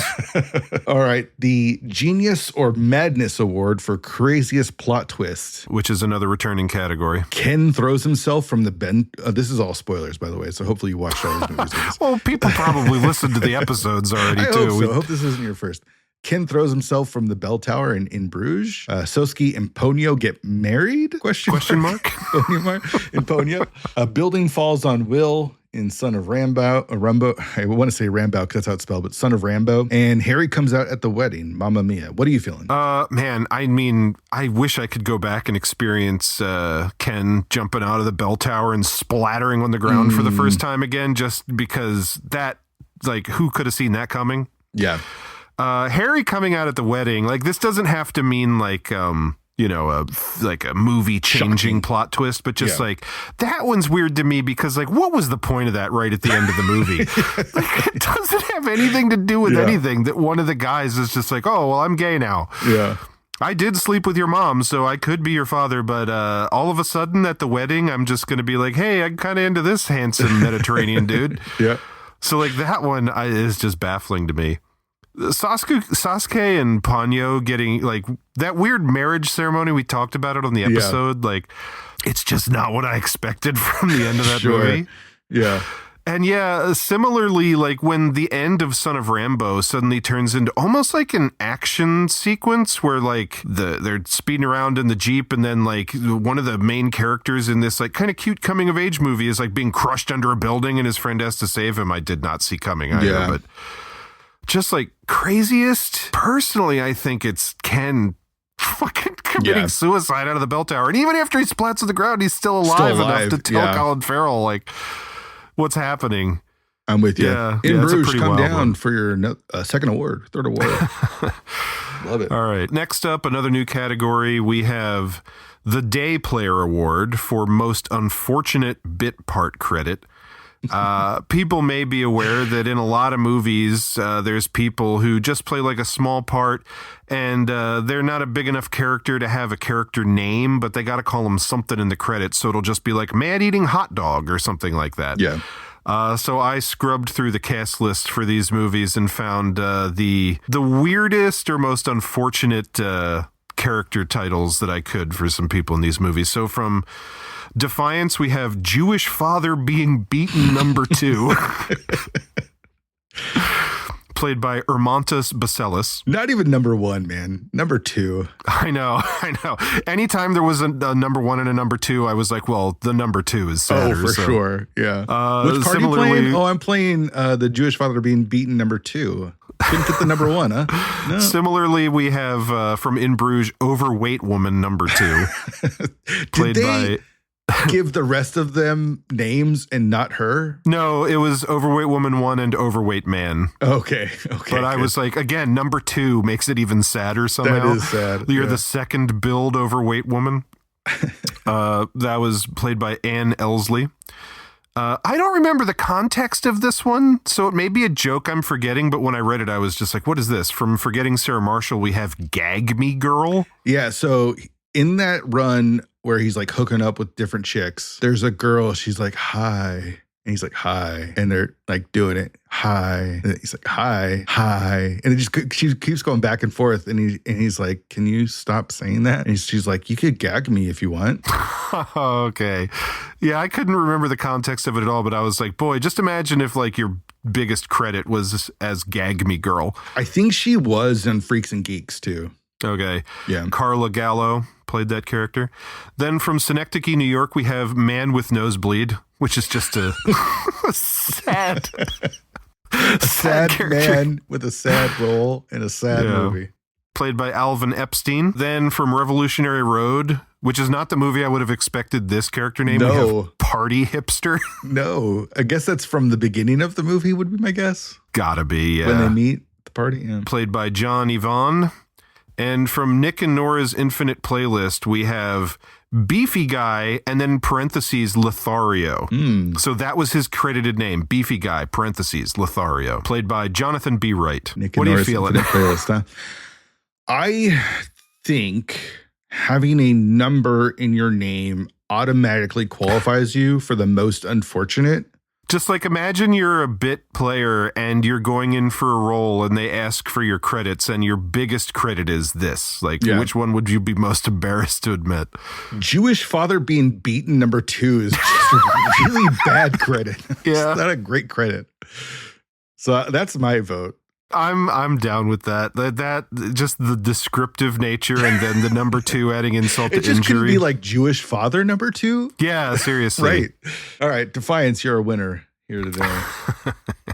The Far Out and Totally Tubular Award for Best Song. Yeah, that's from last season. We're bringing that one back, hence the very 80s sounding But title. We don't have any of those types of songs in this one. It was tough. Like I was looking for like noteworthy songs that define the movies, and there weren't as many as in our 80s films when I feel like soundtracks were a bigger deal. No Nick and Nora's Infinite Playlist nomination. Yeah, I kind of did that on purpose too, because you and I discussed on the show how like that movie's really obsessed with its music, and neither of us were particularly enthused about any of the music in the movie. Take that, Nick and Nora. All right, so the Far Out and Totally Tubular Award for Best Song nominees are Dracula's Lament from Forgetting Sarah Marshall. Of course. Ponyo on the Cliff by the Sea, Ponyo. And the entire soundtrack of Mamma Mia, which is all of those ABBA songs. Yeah. Yeah, like with, Ponyo's is the theme of the movie, and then Dracula's Lament, it's like a big part of the plot. Yeah, it's Mamma the closer. Mia is obviously like all about the music, and it's all by the same band, but like Dancing Queen, maybe you could say was like the song from the movie, but it's just like a part of that scene. Like it was hard to pick one. Be the song? Oh yeah, I guess, since that's what they named the movie after. That's probably the one I would go with if I was to choose from there, but I don't want to give it to them. Mamma Mia, I want to give it to Ponyo by the Cliff on the Sea, on the Cliff by the Sea. I mean, when I wrote this category, I basically wrote it knowing that that's where you'd be, so I'm okay with that. Ponyo, Ponyo, little fishy in the sea. God, I love it. And Ponyo's running away with these awards. Make quality movies, and that's what you get, man. All right, next up, we have the Dirk Diggler Award for the biggest dick move. Great category. Love this category. So our nominees are Tivia Shoots the Horse in Defiance. Pretty big dick move, I feel. Yeah. Adele fucks off to Germany, never to return in Synecdoche, New York. Pretty dick move. Yeah, for sure. Nick abandons Triss in New York City from Nick and Nora's Infinite Playlist. God, that was awful. What a dick. And the church burns Will's mother's record player in flashback from Son of Rainbow. Yeah, that sucked too. Yeah. I mean, all of these are bad. Tivia Shoots the Horse, at least like they were dying of starvation and, he was There's a reason it was for going it. to give them some food. Yeah. Man, I mean, Caden, the main character in Synecdoche, New York, was a miserable son of a bitch. So, like, I understand why she wanted to get away, but just like disappearing out of his life and never coming back is a dick move in Synecdoche, New York. It was definitely a dick move, but she was there. I mean, she did go there for a reason and ended up just staying there, right? Like, yeah, but and then it's gotta like be Nick and Nora. Well, yeah, I was gonna say it sucks. Like, and we like don't like those characters from that church anyway because they're so like terrible. They're terrible. Yeah, they're just like this horrible, opinionated. Like they think that they know better than everybody, and it's like so severe. But it's like so tragic to have her tell that story and then reinforce that decision to her son, which sucks. But it's probably not technically the worst, but I just remember it's like probably a part of the movie that people who like it or just like casually watch it with Nick and Nora, it's like they don't even think about it. But like Triss is like a self-absorbed character that you're not really supposed to like all that much, but she's not like a horrible murderer or something. She's not. She's the villain of the story, but she's not a villain. Yeah, she's like an entitled teenager. But like when Nick decides that he actually does want to go pursue Nora, that he just leaves her in an abandoned part of New York City, like with no one around in the middle of the night by herself and drives away. All I can think is like, she's going to get raped by a hobo. And like, it's something that they brush over in the movie. And I'm like, well, no, wait a minute. This is way worse than they're making it out to be. It was way worse. Yeah. Yeah. And I mean, Nick is kind of a dick throughout the movie anyway, as we discussed. Like, you and I weren't really on board with his character. So like, fuck him. He's the Dirk Diggler Award winner for biggest dick move. Come on down, Michael Cera. Asshole. All right. The Grand Theft Cinema Award for the supporting character who stole the whole movie. Our final returning category. Long nomination title. Our nominees are Paul Rudd in Forgetting Sarah Marshall, Michael Shannon in Revolutionary Road, and Jules Citric, the French kid in Son of Rambo. Mm-hmm. This is tough. His outfit definitely stole the movie. That's for sure. Yeah, this is tough. Like, I want to give it to Michael Shannon because he's so good in the little he's amount. in 2 scenes and he fucking rules the second one especially. But yeah, I would agree. Like, it's an easy choice for me in this case. It's the only problem is he doesn't steal the whole movie, right? Like, because I don't know. Maybe I'm being semantic, but he's so good when he shows up in those few scenes that he's in. Paul Rudd is really funny and might have like some of the best jokes in the movie. And the French kid is interesting, but definitely not he didn't steal the movie for sure. Yeah, like the way that the category is worded, I understand what you're saying, but like... It's Michael Shannon. None of them really stole the whole movie that they were in, but like who was like the most standout supporting character, I think is kind of the way to look at it. Shannon. Yeah, he's amazing. And that second scene he's in, like he's kind of the one that puts the hammer down and like fully ruins the whole like at least the veil of these people have a perfect life in front of everybody else. Yeah. Like, it's kind of the first time that it's revealed outside of their friend group, like, oh, things suck for them and someone's willing to say it because he's a little kooky and had his brain zapped in the asylum. Mm-hmm. Yeah. Congratulations, Michael Shannon. What a performance. Well earned. And our final category, the Boner Killer Award for least titillating sex scene. Didn't we have something like this last year or the year before? We had a category that was called like the Erotic Thriller Award for the most thrilling scene of eroticism. Oh, okay. So it was kind of the opposite. It was like, ooh, the sexiest scene. This is the opposite because there were some pretty... Well, when all of your movies are depressing, what do you expect? Yeah. What a year we had for just sad movies. I had no idea that was going to be the year of 2008. Same. I sat down to like come up with categories for this year, and just everything I was coming up with was like, oh, the biggest dick, the least titillating scene, the most depressing film. Hide the shoelaces award. Yeah. So... yeah, it was hard to think of anything else that unified films from this year aside from how brutal they were. So our nominations are Peter stops Sarah mid-blowjob in Forgetting Sarah Marshall, Caden cries during sex in Synecdoche, New York, April cheats with Shep out of spite in Revolutionary Road, and Nick maybe fingers Nora and maybe records it in her father's studio in Nick and Nora's Infinite Playlist. I mean, I want to go with that one just because it's so funny. Like, I can't believe it was such a point of contention with us when we reviewed it. Like, yeah, but we got at least confirmation from other sources that interpreted the scene as well, that might be what it was going on. Yeah. I mean, anything that Caden does is least titillating. Yeah. Yeah, for sure. Peter stopping Sarah is like, maybe he should get an award for that. Well, it's just kind of like Blue Balls. He's halfway through a blowjob and they stop. So yeah, like that's not satisfying for anybody watching it or experiencing it. April cheating with Shep out of spite was a weird scene where it's like, what is going on? I mean, it's effectively awkward. And like, as it's happening, the reason that I worded it that way, April cheats with Shep out of spite, is like, he's into it. Yeah, he has like always loved her. Yeah. And he's viewing this as like, oh my God, this is my chance. I get to fuck this girl who I'm obsessed with. And she's doing it just because she's fucking pissed at her husband. Yeah. And hates her life and is like maybe hoping to feel something. Yeah. And it's such a sad, unfulfilling, kind of gross scene. It really was.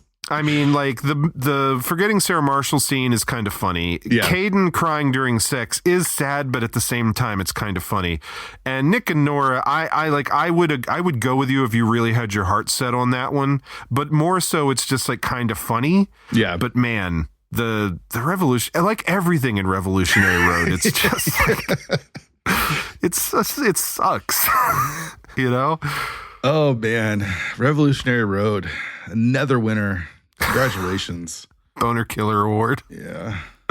That's one of those categories where I'm like, we'll probably never be able to bring that back in a future season of movies I missed. Yeah. Sometimes that happens, you know. Yeah. I was looking over the list of previous categories and like, oh, we can use this one. We'll never be able to use the the Tool Time Award for like best fictional TV show. Oh yeah. Like what are the chances we'll ever have that again, you know? Sure. But man. So there you go. That's the awards. What a year. What a year. We need a name for this award show we do, like the Mimmies or something for movies I missed. Yeah. Congratulations to our Mimmy Award winners. So 2008, overall impressions. I know we covered a lot of depressing movies, but there's that was just what we covered for the 10 movies that we chose. But there was some highlights throughout there, right? Yeah, I mean, Ponyo definitely was a case of I'm glad I finally got around to it, which is kind of part of the conceit of this show. As we've discussed ad nauseum, I really had a meaningful experience watching Synecdoche, New York. Not to say it's one of my new favorite movies, but I feel like that will remain a memorable experience for me, watching it and then talking about it and dissecting it the way we did. Maybe my favorite episode to record this season.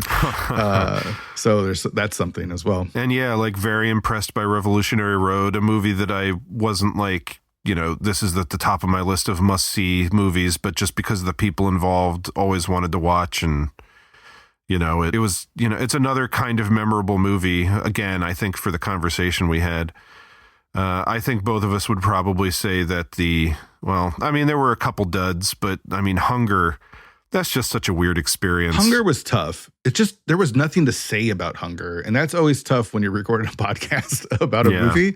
I mean, look how short that episode is. I had nothing to say. There was nothing for me to say because I just didn't have any context for what was happening other than the sadness. Like, I wish I knew more about the whys of it all.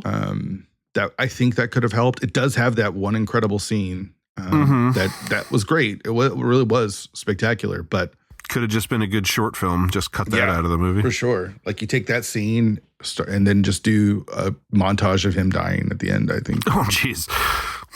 But yeah, I mean, you know, every season, that's kind of we don't know what we're in for necessarily until we watch the stuff. And, you know, there were some good ones. There were some not so good ones. But I don't know. I had a good time. I had a great time. Yeah, for sure. Good year. Maybe not the best movie year, but a good year. I mean, you know, just in general, like we were talking about, you've got like a great Pixar movie. You've got a great Marvel movie. You've got a great DC movie. You have the beginning of Liam Neeson's late stage action, you know, era of his career. You have the end of the studio comedy. The beginning of the end of the studio comedy. But then, like The Wrestler is an incredible film. And sure. I mean, there's other noteworthy things, even if they're not the best movies, like Cloverfield for like what it was and how they marketed it and everything. That was a J.J. Abrams produced movie, right? Yeah, directed by the guy who Matt Reeves, the guy who did the Batman and the couple of the Apes movies. That's crazy. Mm-hmm.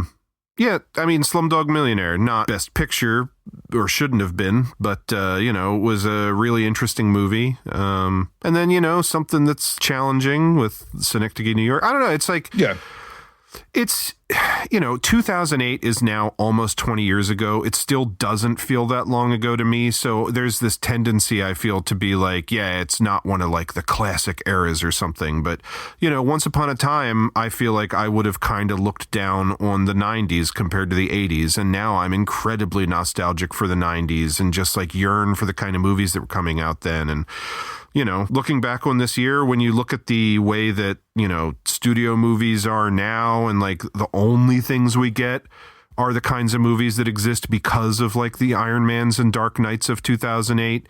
And, there's no big studio comedies really anymore. And, it's starting to make 2008 look a lot better than I maybe would have thought it was. Sure does. So, yeah, I don't know.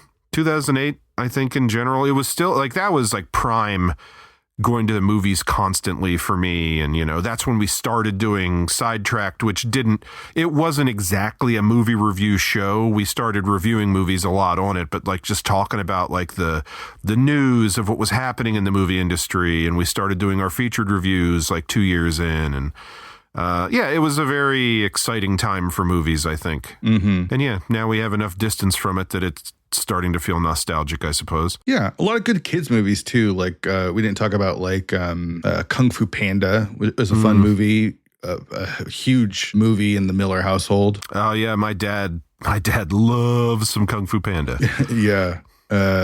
Bolt, I think, was pretty popular. The Madagascar movies, the second one came out that year. Never seen any of those. Ponyo and Wall-E and Speed Racer. Yeah. Adam Sandler had Don't Mess with the Zohan, which I think is actually not his worst movie by far. I haven't seen that since probably like 2008, 2009, but I remember thinking that movie looked like dog shit. And then when I like rented it from the library or something and watched it, I was like, wow, this is actually pretty funny. So it was funnier than I expected. Yeah. Would it hold up now? I have no idea. Probably not. Yeah. We had our introduction to Tom Hardy with Bronson. Got to see all of Tom Hardy then. Yeah, that movie's closer to how you felt about Synecdoche, New York, I think. Sure. Although him just like oiling himself up, like stripping down, oiling himself up at the end to fight those prison guards was like peak cinema. Yeah, for sure. Will Ferrell had another comedy. He had Semi-Pro that came out that year. Don't remember that fondly. Yeah, Harold and Kumar went to Escape from Guantanamo Bay came out that year. I've never seen that one. And then the final movie that I want to talk about is a movie I actually haven't seen, but has some history between the two of us. And that is Lexi Alexander's Punisher Warzone. I wanted to rewatch that because I saw it once in the theater, didn't like it at all. But like, I feel like that's a movie that people have reevaluated and actually kind of like in the last however many years. And I don't know how much of that is because of like Ray Stevenson, but also like at the time when I saw it, I hadn't seen The Wire yet. So what's his name who plays Dominic the main West. character? Yeah. Like he plays Jigsaw in that. And like now that I've seen The Wire and think that show's great and like he's really good, I'm like, oh, I have to go back and rewatch that. I admittedly remember very little about the movie, but I had that written down to rewatch. I've actually bought a cheap, like used Blu-ray copy in recent years because I want to give it another look. But I did not like it at all when I first saw it. Well, you never saw it, right? I never saw it because, it came out in December-ish. It was out in December of 2008 because... Yes. That's when you got married. Yep. And guy we went to school with, Andre, and I both flew out to Seattle to be there for your wedding. And I think I'd spoken to him a little bit like via text or the internet or whatever. But that's when I first met in person Doug, our friend who I met through you. And it was like the day before your wedding or something. Yeah, and I had tons of stuff to do. Like, I was busy. Like we came out like 2 days early, and you spent a day like hanging out with Andre and I. And then like the day before your wedding, it was just like, well, we're two guys from out of town. And so Doug was like, hey, you guys want to go see the new Punisher movie? So Doug, who I had just met in person, and Andre and I went to see Punisher Warzone in like an empty theater the day before your wedding. And just, I think we all hated it. Yeah. I just remember you guys coming back and being like, that was awful. That was so bad, and never saw it since. So, but like intellectually, I know that Jigsaw is the villain, and I now know who played him. And I know that Lexi Alexander directed it, and that Ray Stevenson played the Punisher. I remember, I don't remember a single scene. I can't like conjure an image from the movie aside from the box art. So I did want to rewatch it, but like I prioritized watching things like Cloverfield or The Wrestler or Slumdog, which I was like, these have a chance to be in my top 10. So I'd like to revisit them and like, you know, recontextualize them. I was like, even if it comes out like, oh, Punisher Warzone's now like a 3 for me instead of a 1. Yeah. I was like, that's not top priority. I'm still going to rewatch it, just like didn't get to for the show. Yeah. Also had Julie Benz from Dexter in it as well. Didn't remember that at all. Directed by Lexi Alexander. I don't know if you remember this, but she actually read our Broken Legacy comic and what? Mentioned it to me on like Twitter or something back then. I have no recollection of this. Really? Yeah. Yeah. So I thought something was going to come from that, like anything, but nothing then ended up ever coming from. But she read it. Like, there's no way that you wouldn't have told me this, but like I literally have. It's like Forgetting Sarah Marshall. I have no recollection of this story that you're talking about now at all. Just like my first viewing of Forgetting Sarah Marshall. Yeah. That's weird. Okay. Yeah. Nothing ever came from it, but I thought it was a cool moment. Yeah. Okay. Yeah. Well, she probably heard me review her movie, so yeah. She's like, hey, I was like, listen to this podcast that we're doing. She's like, what's a podcast? Because it was 2008, and then she heard it and it was like, never mind. So, whoops. That's gonna wrap us up for the year 2008. But we're not done. We're coming back for another season. Question is, which year are we going to be watching? And it's a question that I do not even know the answer to. Ryan, I chose 1999. You chose 1985. I chose 2008. You are choosing which year, my friend? 1995. Interesting. 1995. So like, I remember one of your reasons for picking 2008 is because it was like such a big year of like big movies for like us as comic fans and whatnot. And it's like, we'd already seen a lot of the big movies. So it's like, let's actually check out like what's left. I remember you kind of saying that. Mm-hmm. My original thought was like one of the biggest years in movies was 1994. Because if I'm not mistaken, that was the year of like Pulp Fiction and Jurassic Park and like a ton of and, like Schindler's List. Yeah, Forrest Gump. Like a ton of huge movies. Like you can just go down a laundry list of like banger after banger after banger. Even if they're not great, it's like popular, well-known, like beloved, time-honored.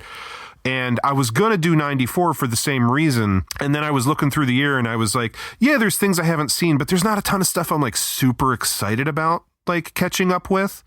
And I was like, so that kind of defeats the purpose a little bit. So then I decided to jump forward to 95. And I was like, this isn't like the seminal year 94 was. But when I was just glancing over like lists of movies, I was like, there's a ton of stuff here I've always wanted to see. So I just feel like there's a lot of good options for 95. And like I was just saying a minute ago, like I'm way nostalgic for like 90s movies these days. So the number one movie on Letterboxd for 1995 is Seven. I've seen Seven many times. Mm-hmm. Before Sunrise is number 2. You and I think have maybe reviewed that together. I can't remember, but of course, I just saw that for the first time like 2 years ago, maybe like after movie. Sidetracked ended. Yeah. And then number 3 is Toy Story, which is your number 1 Pixar movie. So those are 3 movies I can spoil. We are not going to do. There's some big ones on here that I haven't seen that you'll be surprised at, that I'm very excited to add to the list to watch. Yeah, there's a bunch of stuff that I'm very curious to see as well. So I have some major holes this year looking at the movies that came out this year. Mm-hmm. Big holes. Okay. Well, we haven't even discussed it yet. I literally just told you what year we're watching next. So, in the In the near future, we'll make our lists and, we'll be back. Who knows when exactly, but... Yeah, I think last time I said there wouldn't be as big of a wait. No promises this time. We're back. That's what I like to hear. Very cool. Ryan, 2008 was a great year. Glad to do the show with you. And that's going to do it for this one. So until 1995, I'm Jesse Munoz. I'm Ryan Miller. I don't have anything funny to say. In Bruges.